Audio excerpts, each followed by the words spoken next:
नमस्कार दोस्तों, कैसे हैं आप लोग? तो आज मैं डिस्कशन करूंगा इंडिया के सबसे बड़े और पॉपुलर कंपनी के बारे में, जिसका नाम है टाइटन। मैं सबसे बड़े इसीलिए बता रहा हूँ क्योंकि ज्वेलरी इंडस्ट्रीज में, वॉचेस इंडस्ट्रीज में कंपनी सबसे आगे है और सबसे आगे भी रहेंगे, क्योंकि इस कंपनी का जो ग्रोथ है वो बहुत स्ट्रांग है। और आप सभी जानते हैं टाइटन सिर्फ ज्वेलरी के ऊपर सीमित नहीं है, वो जो वॉचेस के ऊपर, सन ग्लासेस के ऊपर और भी अलग अलग सेगमेंट के ऊपर कंपनी काम करते हैं। मैं अगर टाइटन के ऑफिशियल वेबसाइट में जाऊँ तो आपको कुछ इस तरीके से डेटा देखने को मिलेगा। आप जाकर डिटेल्स को देख सकते हैं। जैसे देख सकते हैं कंपनी वॉचेस का बिजनेस, टेक्नोलॉजीज के ऊपर भी जो नया नया प्रोडक्ट है उसके ऊपर भी काम कर रहा है। देखिए आप, वॉचेस है, साथ ही साथ मतलब देखा जाए तो ज्वेलरीज भी है। तो अलग अलग कैटेगरीज के प्रोडक्ट कंपनी बनाते हैं। फैशन प्रोडक्ट भी है। फास्ट्रेक का जो स्मार्ट वॉच है वो भी कंपनी बनाते हैं। साथ ही साथ टाइटन वर्ल्ड भी कंपनी बना चुके हैं। तो इस तरीके से फैशन के जो आप देख सकते हैं, इसका ब्रांड कौन सा है, तनिक्स है, जोया है, मिया है। तो इस तरीके से कुछ अलग अलग ब्रांड्स का कंपनी प्रोडक्ट को बेचते हैं। तो तनिक जो है वो एक पुराना कंपनी भी है, साथ ही साथ एक ट्रस्टेड बिल कंपनी है। मैं ट्रस्टेड बिल इसीलिए बता रहा हूँ क्योंकि कंपनी हर दिशा से देखा है तो बेस्ट परफॉर्मेंस कर रहा है।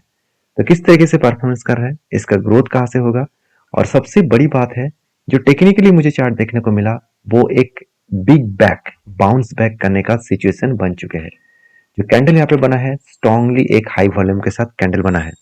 तो चलो सीधा सीधा देख लेते हैं कंपनी में कितना स्ट्रेंथ है।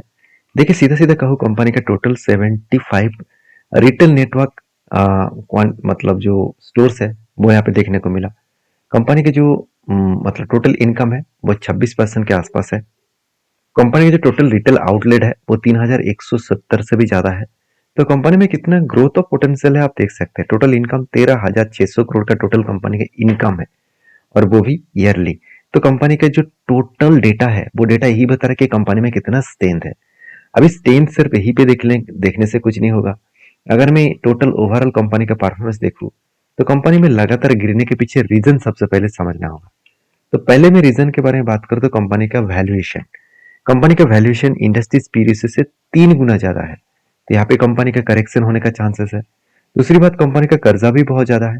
अगर मैं कर्जे के बारे में बात करूं तो इस बार कंपनी हाईली कर्जा लिया, जो आज तक इतना कर्जा नहीं लिया था। तो कंपनी सबसे ज्यादा कर्जा इस बार लिया, वो किस बेसिस में लिया गया चलो एक बार मैं आपके साथ शेयर भी कर लेता हूँ। अगर मैं कर्जे के डिटेल्स में देखूं तो देखिए कंपनी ने शॉर्ट टर्म बोरिंग्स, मतलब कुछ इस सालों के अंदर अंदर ही कुछ ऐसा काम करने जा रहे हैं जिसके लिए बहुत ज्यादा पैसे का रिक्वायरमेंट है।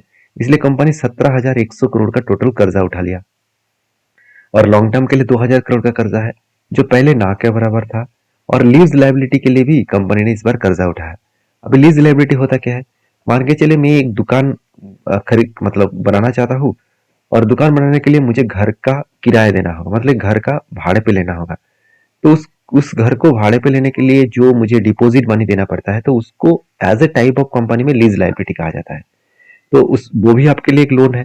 तो इस पूरा डिटेल्स को देखा जाए तो कंपनी अच्छा खासा इस बार लोन लिया, अच्छा खासा इस बार कर्जा लिया। तो ये जो कर्जा लिया, क्वेश्चन मार्क ये है कि इस कर्जे को क्या वो इजीली मिटा सकते हैं। तो सबसे पहले कंपनी का प्रॉफिट एंड लॉस अगर देखूं तो कंपनी के टोटल इनकम है 3,200 करोड़, और कंपनी के हाथ में रिजर्व कितना है 9,600 करोड़, फिक्स्ड एसेट कितना है 3,800 करोड़। अगर इस तीनों डेटा को मैं एक साथ अगर जोड़ दूं तो 3,600 करोड़ प्लस 3,800 करोड़ प्लस 9,600 करोड़, तो ओवरऑल 17,000 करोड़ बन रहा है। और कंपनी कर्जा कितना ले लिया 21,600 करोड़। तो यहाँ पे एक दिक्कत पॉइंट है जिसके कारण इंस्टीट्यूशन थोड़ा सा इस कंपनी के ऊपर स्टेक को कम किया है, क्योंकि ये जो कंपनी ने रिस्क लिया, ये रिस्क कंपनी किस तरीके से फुलफिल करता है, उसको किस तरीके से रिकवरी करते हैं, वो देखने के लिए थोड़ा सा माल बेचा। फिर भी देखिए 17,000 के बाद भी कंपनी के हाथ में 1,700 करोड़ है। ओवरऑल मोटा मोटी बात करूं तो 18 से 19,000 करोड़ कंपनी के हाथ में कैश है, टोटल पैसा है, और कंपनी कर्जा ले लिया 21,000 करोड़। तो देखिए कंपनी ने जो कर्जा लिया उस कर्जे को किस तरीके से मिटा रहा है। आप देख सकते कंपनी प्रॉफिट फ्रॉम बोरिंग्स में लास्ट जो 3 क्वार्टर्स में कंपनी कर्जा लिया, कंपनी कर्जे को 1 रुपया भी नहीं मिटाया। मतलब कंपनी के यहाँ पे एक लाइबिलिटीज है, कंपनी को इस पैसे को मिटाना पड़ेगा। तो कुछ दिक्कत पॉइंट के कारण कंपनी के ऊपर करेक्शन देखने को मिला। अभी यहाँ पे एक पॉइंट्स को मैं आपके साथ शेयर करूंगा। देखिए कंपनी इस बार फिक्स्ड एसेट हाईएस्टली परचेज किया, जो आज तक की सबसे ज्यादा फिक्स्ड एसेट परचेज है, करीबन 690 करोड़, ऑलमोस्ट 700 करोड़ के आसपास आप बोल सकते हैं। उसी तरीके से अगर मैं इन्वेस्टर के हिसाब से बात करूं तो आप देख सकते हैं प्रोमोटर के बाद एफआईडीएस पब्लिक किसी ने माल नहीं बेचा।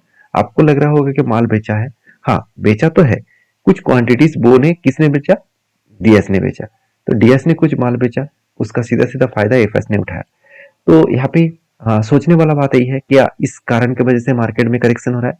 बिल्कुल नहीं। क्योंकि देखिए ज्वेलरी ये मार्केट है, उसके गिरने के पीछे रीजन ऐसे है कि जो गोल्ड का प्राइस है वो लगातार लगातार बढ़ते चले जा रहे हैं। तो ज्वेलरी का मार्केट में डिमांड कम हो गया और फेस्टिवल का माहौल भी अभी नहीं है, तो जो वॉचेस का खरीदारी का जो सिलसिला है वो अभी कम हो चुके हैं। तो ये कुछ कारण की वजह से कंपनी के रेवेन्यू में भी कुछ चेंजेस देखने को मिला। आप देख सकते हैं कंपनी के सेल्स का डेटा इस बार हाईएस्ट है, एक्सपेंस ज्यादा हो गया, जिसके कारण कंपनी का प्रॉफिट मार्जिन कम हो गया। मैं आपको पहले ही बोल चुका हूँ कंपनी के रेवेन्यूज में एंड प्रॉफिट ग्रोथ में थोड़ा सा चेंजेस आया, जिसके कारण कंपनी के ऊपर करेक्शन हो रहा है। कि ऐसे पहले चेंजेस नहीं हुआ था? हाँ बिल्कुल हुआ था। आप देख सकते हैं कब हुआ था, 2021 के दिसंबर और मार्च क्वार्टर में। देखिए 1000 करोड़ से सीधा सीधा 500 करोड़ बन चुके थे, मतलब आधा हो चुके थे। तो दिसंबर क्वार्टर में 2021 में क्या चार्ट था, चलो सबसे पहले वो देख लेते हैं। दिसंबर क्वार्टर में 2021 में, तो एक बार मैं पीछे चले जाता हूँ 2021 के डेटा के लिए। दिसंबर मान का आप देख सकते हैं दिसंबर मान में नवंबर मंथ से किस तरीके से करेक्शन हो रहा है। क्यों? क्योंकि दिसंबर का रिजल्ट जब आया तो वो तो रिजल्ट पहले से ही डेटा तो मिलेगा ना। तो मैं सितंबर के बाद डेटा देखूंगा तो ओवरऑल करेक्शन हुआ। उसके बाद जब भी रिजल्ट देखिए शानदार देखने को मिला, रिकवरी भी होना स्टार्ट शुरू हो चुके हैं। तो इस तरीके से हालत अभी भी है। तो अभी टेक्निकली की बात करूं तो क्या यहाँ से कंपनी रीबाउंस कर सकते हैं? अगर रीबाउंस करे तो कहाँ तक, वो कौन सा लेवल तक जाने का चांसेस रखेंगे? तो देखिए एक मैं अगर ट्रेन लाइन ड्रॉ करूं, मैं एक बार यहाँ पे एक ट्रेन लाइन ड्रॉ करूं तो आपको सब कुछ क्लियर हो जाएगा। देखिए एक रेंज में ड्रॉ किया हूं, वो रेंज में एक बार सपोर्ट है, दो बार सपोर्ट है, तीन बार, चार बार और पांच बार। अभी जहां जहां पे सपोर्ट लिया उस सपोर्ट को ध्यान से याद रखिएगा। उस सपोर्ट से क्या किया कंपनी, यहाँ पे बाउंस किया, यहाँ पे बिग बाउंस किए, यहाँ पे सपोर्ट लिया, बाउंस करने का कोशिश किया मगर कर नहीं पाया। प्रीवियस जो हाई था उस हाई को टच नहीं किया, मतलब ट्रेंडिंग नेगेटिव था। नेगेटिव अगर ट्रेंडिंग था तो उसको गिरना चाहिए था, मगर हुआ कुछ ऐसा, कंपनी यहाँ पे जब भी टच किए एक हाई वॉल्यूम के साथ बाउंस किया। मतलब बायर बहुत ज्यादा एक्टिव है इस लेवल में। तो इस लेवल पे जब जब आ रहा है, फिर से देखिए जब लेवल में आया फिर से बाउंस कर रहा है, मतलब एक स्ट्रांगली ब्रेकआउट लेवल देखने को मिला है। और इसी कारण के वजह से मैं बुलिश हूँ, और इसी बुलिशनेस मुझे कहाँ तक लेके जा सकते हैं, इस लेवल तक लेके जा सकते हैं जो इसका पीक लेवल है, जो इसका टॉप लेवल है। मतलब इसका टॉप लेवल 3870 के आसपास है। तो सोचिए करंटली लेवल तक, करंटली लेवल से टॉप लेवल तक देखूं तो अराउंड 17% तक यहाँ पे जो रेंज है वो देखने को मिला है। देखिए मैं ये नहीं कहूंगा कि इस रेंज के ऊपर मैं बाई सेल करूंगा, मैं यहाँ पे कुछ भी बाई सेल नहीं करूंगा। मैं एक स्ट्रेटेजीज को फॉलो करता हूँ, स्ट्रेटेजीज के हिसाब से क्या मिला चलो वो एक बार देख लेता हूँ। देखिए वो स्ट्रेटेजीज कौन सा, वो स्ट्रेटेजीज का नाम है RSI स्ट्रेटेजीज, जिसको मैं सबसे ज्यादा यूज करता हूँ। तो RSI स्ट्रेटेजीज ने क्या किया, ध्यान से देखना। RSI के जो लाइन है, स्टॉप लाइन को कहा जाता है 70, डाउन लाइन को कहा जाता है 30। तो क्या हुआ, RSI के जो लाइन्स है वो 70 से गिरते हुए 30 तक आया, और 30 तक आने के बाद वो क्या किया, कंपनी यहाँ से कंपनी बिग बाउंस कर बैठे, बिग बाउंस। अभी बिग बाउंस जब करेंगे तो यहाँ पे RSI अगर बिग बाउंस करेंगे 70 के ऊपर जाएगा तो यहाँ पे चार्ट भी ऊपर जाएगा। तो जो सिचुएशन यहाँ पे बना, कैंडल यहाँ पे देखिए 30 के नीचे RSI आया, कैंडल भी यहाँ पे इस जगह पे बना था, जो 200 डेज मूविंग एवरेज के नीचे बना था। तो पॉसिबिलिटी ज्यादा है यहाँ से बिग बाउंस करने का। तो मैं इस जगह से पॉजिटिव हूँ। आपके क्या व्यू है जरूर कमेंट्स करना। जो लोग मुझे कमेंट्स किए थे कि सर टाइटन के ऊपर क्या किया जाए, उसके लिए बता दूं टाइटन एक ऐसी कंपनी है जिसके ऊपर अगर आप गलती से भी खराब मानकर करेक्शन के माहौल में माल बेचेंगे तो आप फ्यूचर में शायद आपको कोई भी कंपनी से अच्छा खासा रिटर्न नहीं मिलेगा। ऐसी कोई कंपनी है नहीं जो लगातार भागते चले जाएंगे। तो बाकी मेरे समझ में जितना है वो मैं आपके साथ शेयर किया हूँ। आपके कुछ क्वेश्चन है, डाउट्स है, और आपका कुछ नॉलेज है तो वो भी मुझे शेयर कर सकते हैं, क्योंकि ये वीडियो सारे के सारे नॉलेज पर्पस में है। सिर्फ के सिर्फ आपके जिसका जितने एक्सपीरियंस है वो अगर शेयर करे तो बहुत ज्यादा बड़ी बात होने वाला है। तो मिलते हैं नेक्स्ट वीडियो में, तब तक के लिए धन्यवाद।